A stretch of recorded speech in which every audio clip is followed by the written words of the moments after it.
Welcome to Leaders of the West, a podcast for innovators and changemakers. I'm your host, Jessie Jarvis, the founder of the West, and I'm sitting down with agriculturalists, entrepreneurs, executives, and everyone in between with the goal of digging into the strategies, mindsets, and lessons that have been crucial to the success of ag and Western.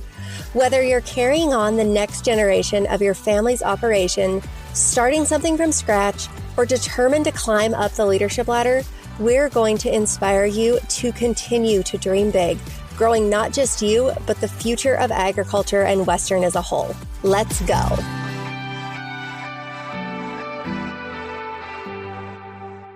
I know we have a number of you listeners who are solo entrepreneurs or you own your own creative or professional business.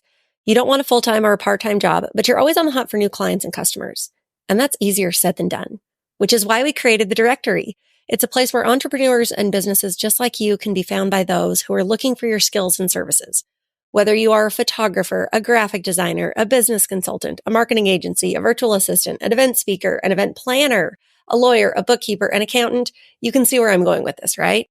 As long as you have a business that's based in the ag and Western industries, then you're a fit to be listed on the directory. There's a section where you can tell who you are and what you do. You can share your work portfolio or customer testimonials. You can add the specific platforms and programs that you're a wizard in.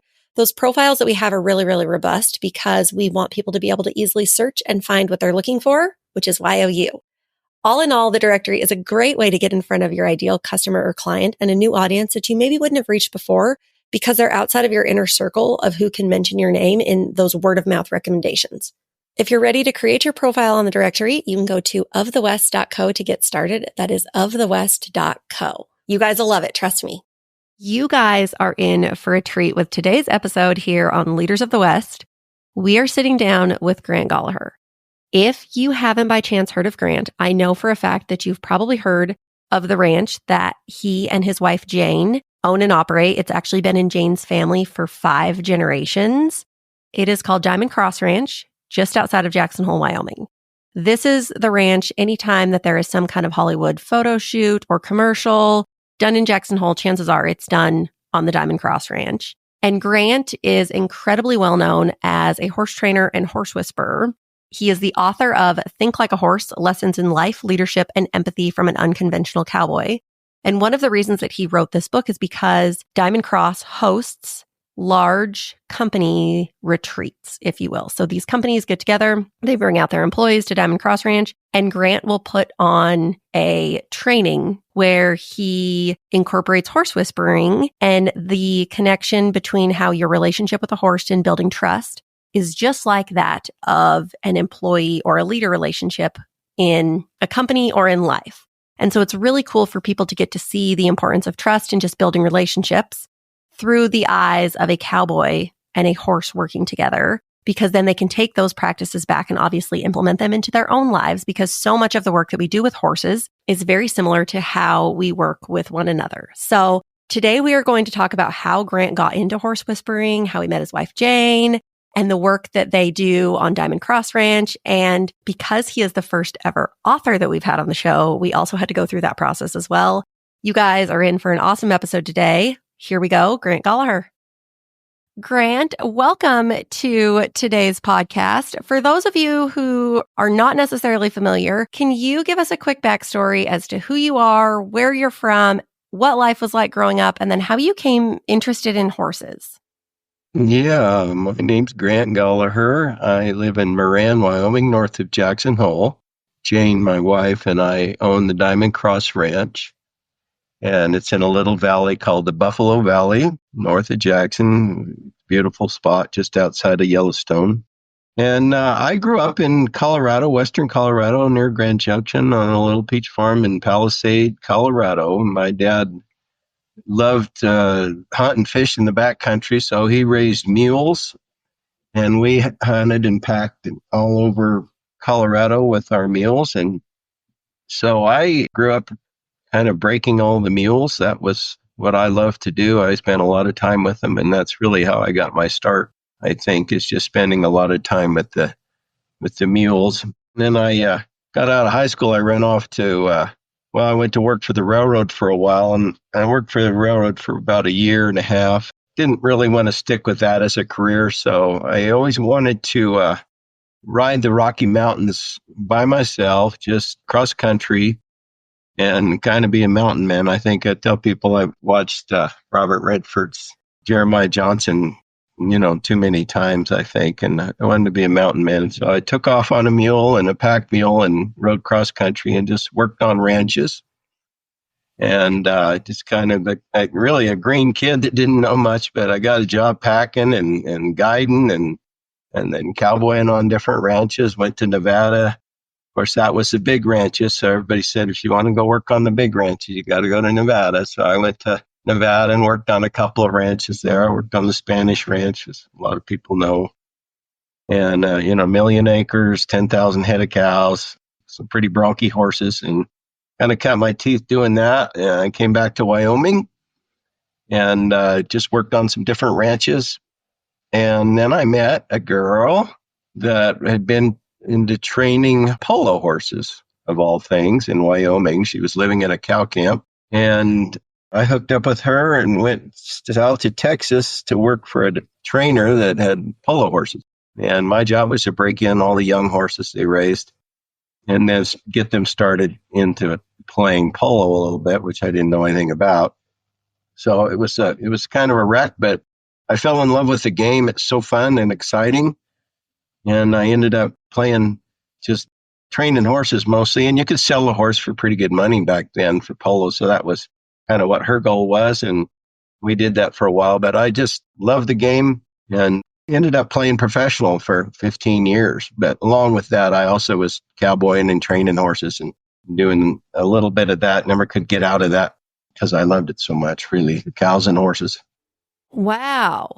So then after Texas, I assume that you came back then to Wyoming.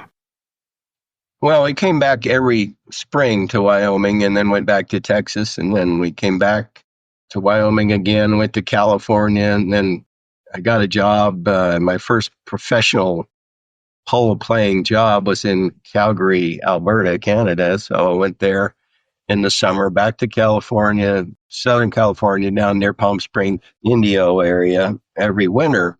And then I just kind of, as I became a pro, I went to Sun Valley, Idaho in the summer, back to Palm Springs in the winter. So every winter back to Palm Springs, which was a great life. We were snowbirds and got to go a lot of different places in the summer, but it was all about the horses, really about training the horses and selling them. I would just keep a bunch of young horses coming up through the ranks, and then I'd play them. And then as they got finished, I would sell them and bring in new ones. So that was my life for several years there. I also hooked up with Martin Black over in Nevada, and he was running the ranch there, and we rode horses together on that ranch. And so it was really strange how that all happened. But I was hauling horses to Sun Valley, and I saw that ranch. It was called the Wine Cup, and I just wondered, darn, I'd like to pull in there and see if I could overnight some horses. So I pulled in there, and then out walked Martin Black, of all people. And here he is, he's Ray Hunt's son-in-law at the time, and a great horseman. And we just kind of hooked up and kind of got into partnership there for a while. And I also worked for a man named William Devane, and he's an actor. A lot of people know who he is. He's the gold guy, and he's a well-known actor. Anyway, I worked for him for a while and trained his horses and played polo for him. And he took me to my first Ray Hunt clinic, and that was in LA. And he took me there. And of course, I was so impressed with what Ray could do. And Bill asked me, well, how about if we bring him to the ranch and just to work with you guys? So yeah, Bill hired him in private to come and work with us, which was a great experience. I had no idea how fortunate, I think, looking back. But it just ruined me, really, just because it exposed me to the natural horsemanship, which is where it all came from. I don't think Ray ever called it that, but, just to get that start. And then I also worked with a guy named Kinky Lordi, who Martin referred me to as the best colt trot starter he knew. So I hired him to come and work for me. And then he was good friends with Tom Dorrance. So Tom became friends with us and Bill and came to Indio every winter for several years. So it was just by such providence, I think. I can't say it would be luck that I just happened to run in such great horsemen and learn from them and then just carry it on. Been working at it my whole life. Well, and that is pretty unique because when you think about from Idaho to Nevada to California and how that is such a big area, but it really is such a small world.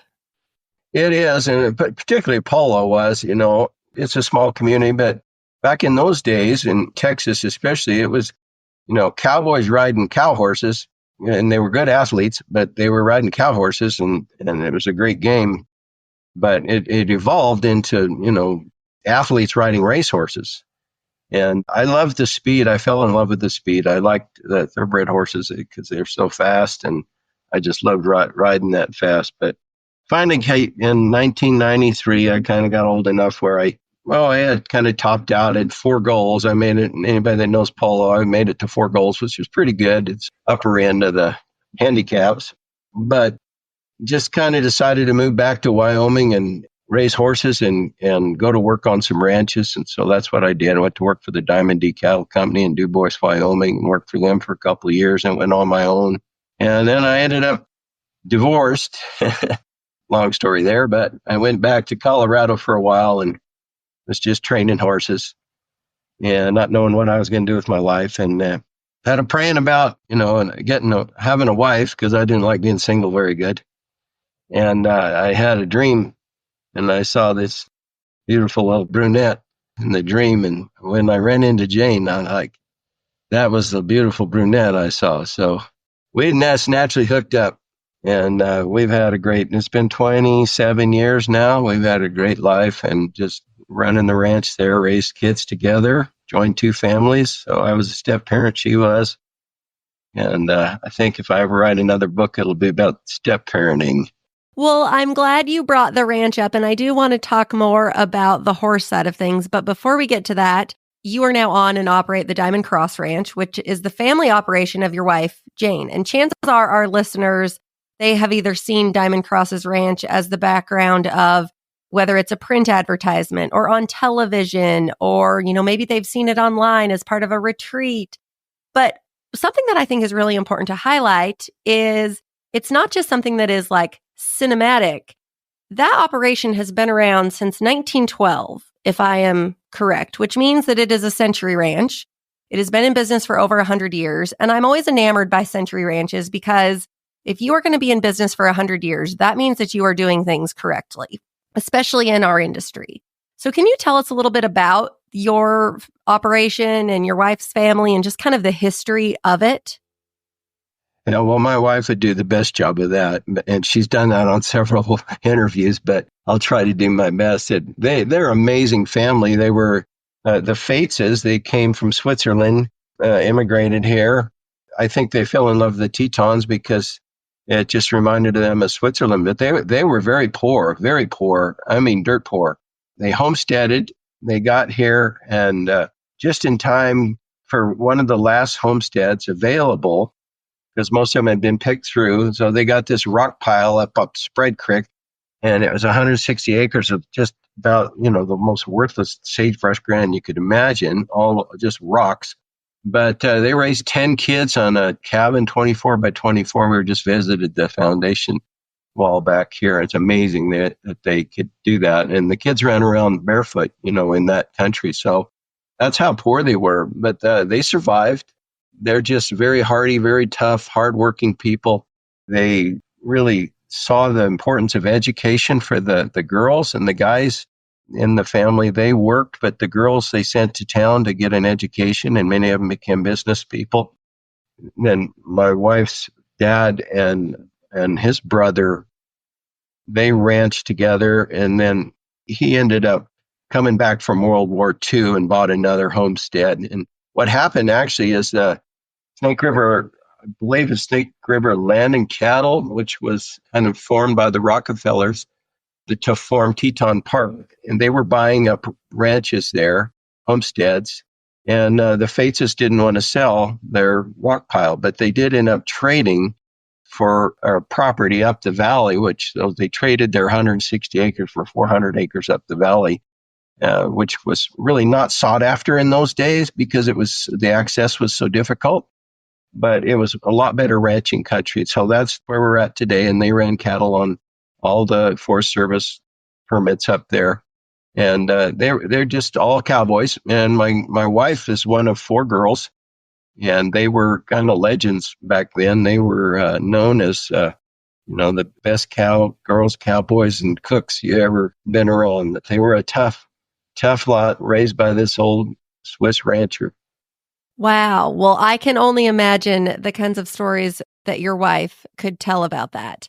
Okay, I did mention that we're going to get back into horse whispering, and that's the thing that you are really known for and just your horse work as a whole. A lot of that obviously stems from building a horse's confidence and building trust between you and the horse. How did you ever realize that that was not only something that you were really skilled at, but something that you could make a career out of?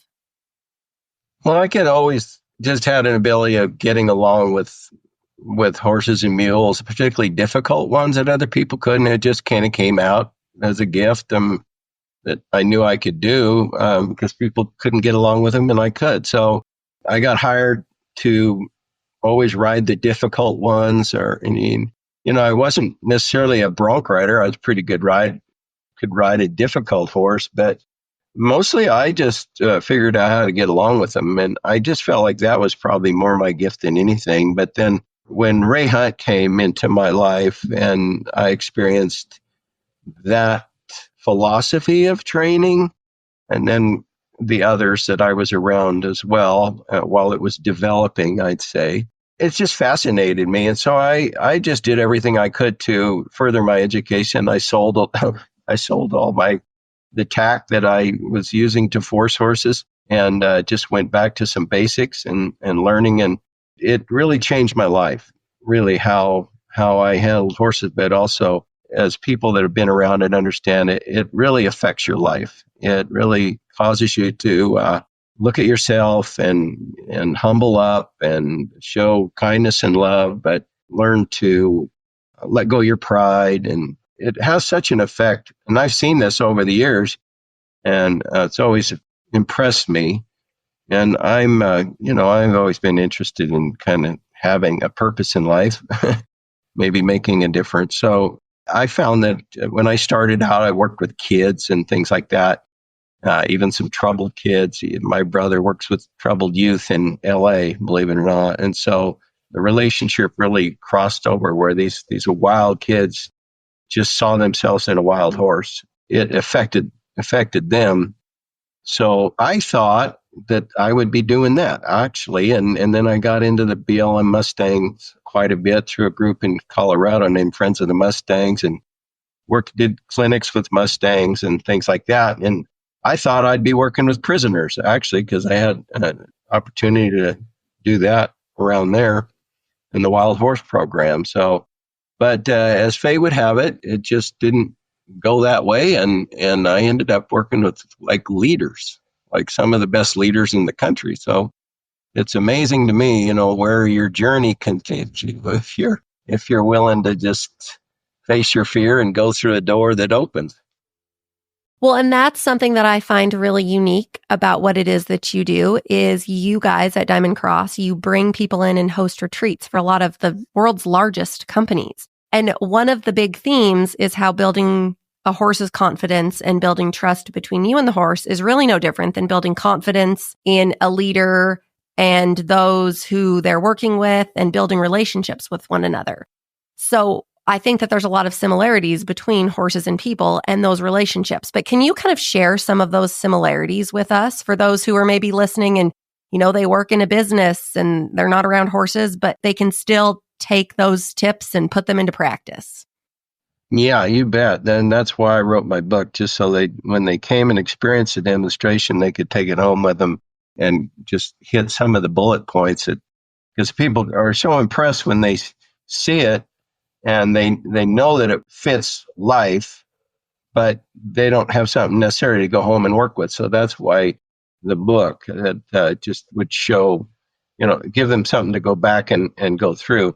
Yeah, it's really about building trust. I wouldn't say it's exactly like all forms of leadership in business, but the similarities that we have heard and seen, working with different leaders over 26 years now. I think I've learned more from them than they've probably learned from me. It started out more as entertainment when they came to the ranch and to watch my demo, but they were always like, wow, this is just like this. This is clear boundaries. This is what I'm not good at. This, I put too much pressure on. I don't release when I need to release. I'm too hard, or I'm too soft. I'm too weak. And so people really see themselves in the horse and in the demonstration. Then we've expanded it also to getting hands-on, where they work with horses in their leadership teams. We have them work with cattle as well. And it just kind of brings them back to some roots of agriculture, which I think people have gotten away from. So much of it is emotional intelligence, really learning to read body language, having what we call good feel, putting a pressure on and releasing it, but having the feel to put pressure on when you should and how you should, and be quick to release it and understand why and when you release that pressure. So there's just a lot of little things. And, the end product, I always say, is trust. And that's such a big word these days in America. I mean, we've lost trust in so much. So I think that it's such a good thing to have people come and experience that and begin to make little changes. And I don't think it's necessarily always a big thing. But what I think I found out about leaders is they always want to get better.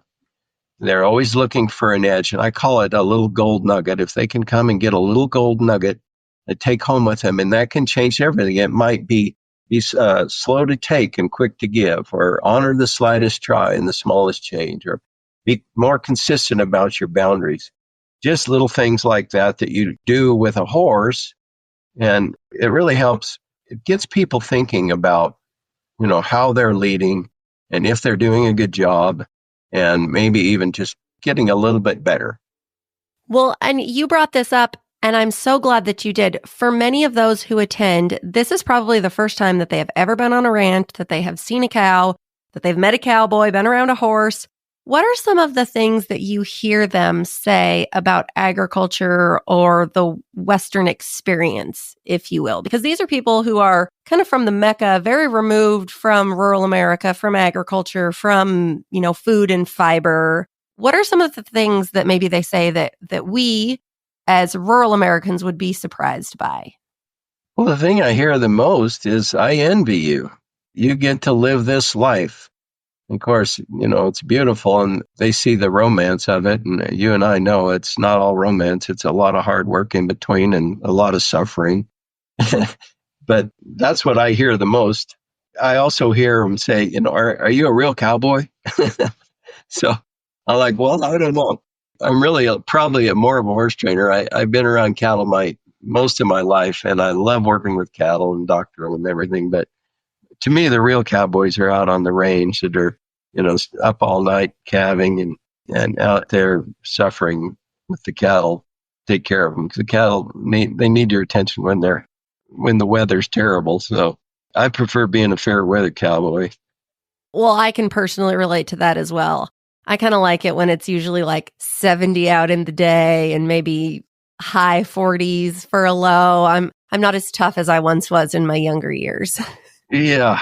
It's it can be tough, absolutely, especially calving season. I mean, I did enough of it, 20, 30 below, and it's tough. Well, and especially in your country in Wyoming too. That is a whole different breed of cowboy, I think. It is. It really is. Yep. You have stood shoulder to shoulder with people who are truly some of the most influential leaders in the world. What would you say many of those people have in common? Or what do you think has made them successful, just in the little time that you've spent around that type of person? Mm-hmm. Well, the ones that impress me the most, in fact, I'm really impressed with really most of them. I often say, people are successful for a reason. We've had those kind of people at the ranch. We've also had like locals, and I wouldn't say, not to be demeaning anyway, but one time we had this group that won a trip to the ranch, and they were like the bank tellers of Arkansas. And they threw their cigarette butts all over and were disrespectful. And I'm like, that's the opposite of most of the groups that we got. And they might have been good bank tellers, but that's about as far as they were going to go. But these people that are successful, when they shake your hand, they look you in the eye, they're interested in you, they honor your property, they want to learn from you, and they're fascinating to be around. And it really crosses the board too. I mean, I can't say that it's any political party. It's just successful people that are successful reason. And they have honor, they have respect, they're interesting, they're interested in what you do. So I think a lot of that is, but probably what I see is a lot of is really in those leaders is humility, vulnerability with their people, and their people they love them and they're loyal to them of these companies. So that's probably the leaders that impressed me the most. I got fortunate to get to work with a guy named Brad Smith, who was CEO of Intuit Corporation, just the greatest, most humble guy in the world. And he said one time, of course, these people loved him when he retired. They just were sad, but he said, don't ever confuse kindness with weakness. He was that kind of person. Totally impressed me, but very vulnerable, very transparent. I like that. Well, and I think those are some of the qualities that are just really apparent among people within ag and Western industries too. And I think that that's part of why, we are the salt of the earth in that way. A few years ago, you released a book called Think Like a Horse, Lessons in Life, Leadership, and Empathy from an Unconventional Cowboy. You are officially the first author that we've ever had on the show. Can you tell us a little bit about the book writing process and how it challenged you, or give us some insight there? I'm curious. Well, it was everything but easy. I think everybody should write a book, especially now that I have. But no, it was really hard. And my wife decided that, we were doing these groups and we had people, they were impressed and they go like, when are you going to write a book? When are you going to write a book? So my wife decided that was God speaking. And once she decides, it's the fate's determination. So she said, we got to write a book. And so she typed and I talked. And we didn't even know what to write about, but just started writing. Wrote pretty much my memoir. And then we finally ended up getting a friend to help me edit it that taught writing up in college in Montana. And took us 10 years. Of course, I never worked on it in the summer, only in the wintertime. So it took us 10 years to write that. It was agonizing, very hard. But, I cussed, I cried, I got mad, stomped out, but we got through it. And it was actually fairly successful. It was called Chasing a Dream. So it was really just my life story of running off to be a cowboy and a horse trainer. But out of that book, my stepson, Luke, is an amazing guy. He ran off, went to Harvard, graduated, got his MBA there. He's a very intelligent man. And he just said, I think you need to write a better book. And so he said, I got you an interview with this book agent in New York City, and I want you to meet with him. So I did not want to write another book. But I have come to learn to trust Luke and face my fear. I had to fight my head. Finally went out there, got an interview. He said, they'll pay for everything. So we did. And he loved what we had. And so he shopped it to different publishers, and we got Putnam liked what we had, and we did it. And they found a writer to help me, Ellen Daly, amazing lady. And so that's how that book, it took us 2 years, a lot of work, a lot of just sitting down. I don't do it well, but I think everybody should. I think, you should write your story. Everybody has a story, and every story is relevant, and it's extremely healing, extremely empowering to write a book. And when I did it, I just thought, well, I don't think anybody's going to read this book, but at least the kids will kind of know my whole story when I die. So I thought, well, I guess if nothing else, that's what'll come out of it. But it's done well. It's 5 different languages now. The response has been incredible. Well, I was going to say, I think that more than just your children have read it, because anytime that I walk into a bookstore, I do see your book. And that is saying a lot, because there are a lot of books that stay in bookstores for not very long, and they're kind of the flash in the pan and something new, the hot title comes in. But I have walked into a number of bookstores and I have been able to find your book, which is one of the reasons that I wanted to have you on the show. But now I want to ask you what we call our rapid fire round. So these are questions we ask every single one of our guests, and there are 5 of them. The first one: what is the best piece of business or personal advice that you have ever been given? Well, I thought about that, and it comes down to me is vision. And there's a good old Bible verse that said, without a vision, the people perish. And I had a mentor, business person, tell my wife and I, because we were in a little side business that we ended up being very successful, made over $1 million in very little work. But they taught us to put the vision down that you have, look at it, talk about it, speak it every day, put it on your refrigerator. And I'll never forget that. And when we built our barn, we visualize a picture of our barn on the refrigerator and looked at it. And sure enough, it came to pass. So I would say visualize or ask for a vision of what you really want to do with your life or your business or whatever you're doing, and stick with it, and keep your eyes on it and work toward it like it's a goal. I like that. I think that that is really important, to always be working towards that vision. Yeah, and that includes visualizing yourself doing it. I visualize myself doing clinics and doing demonstrations I think that helps a lot, because it's almost like you go into it. Well, we show cutting horses now, so we kind of try to visualize a good run. And I know that's such a big thing in rodeo now and sports and competitiveness, that you visualize what you're going to do.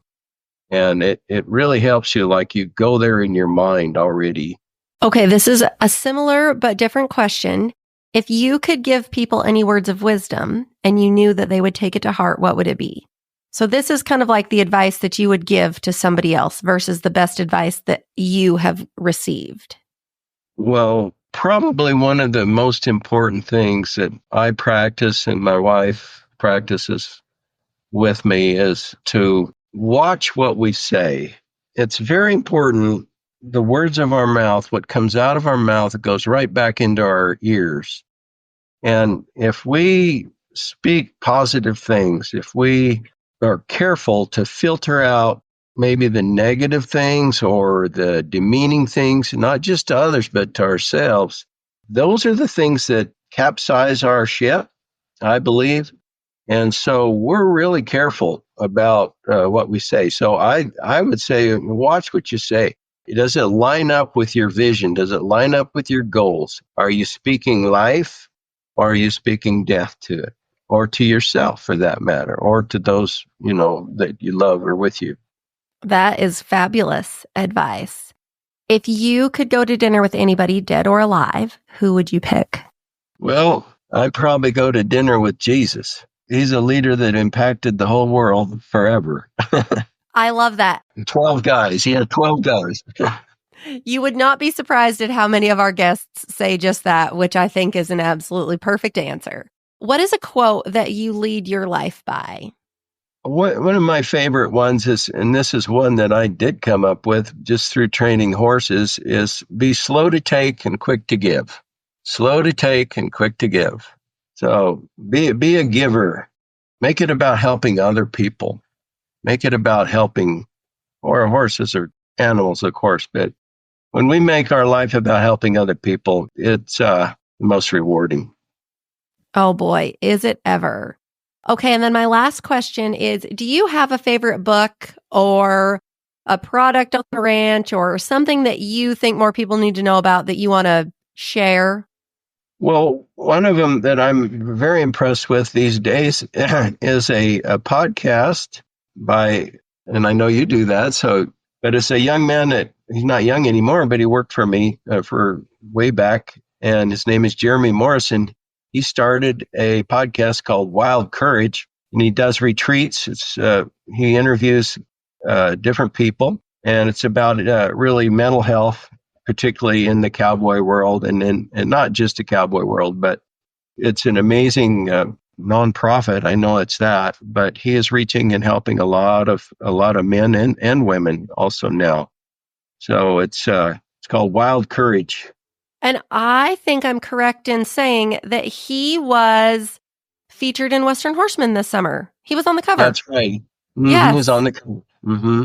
I do remember that. No, he has a fabulous podcast and mission, and I do encourage you guys. I echo you, Grant. I highly encourage you guys to go look that up as well, because he is doing very, very important work, especially in our industry.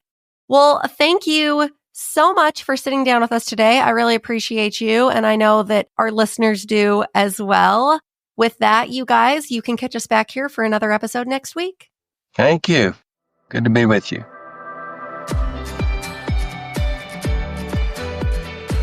If you loved this episode, do us a favor and share it with someone else who might find just as much value in it as you did.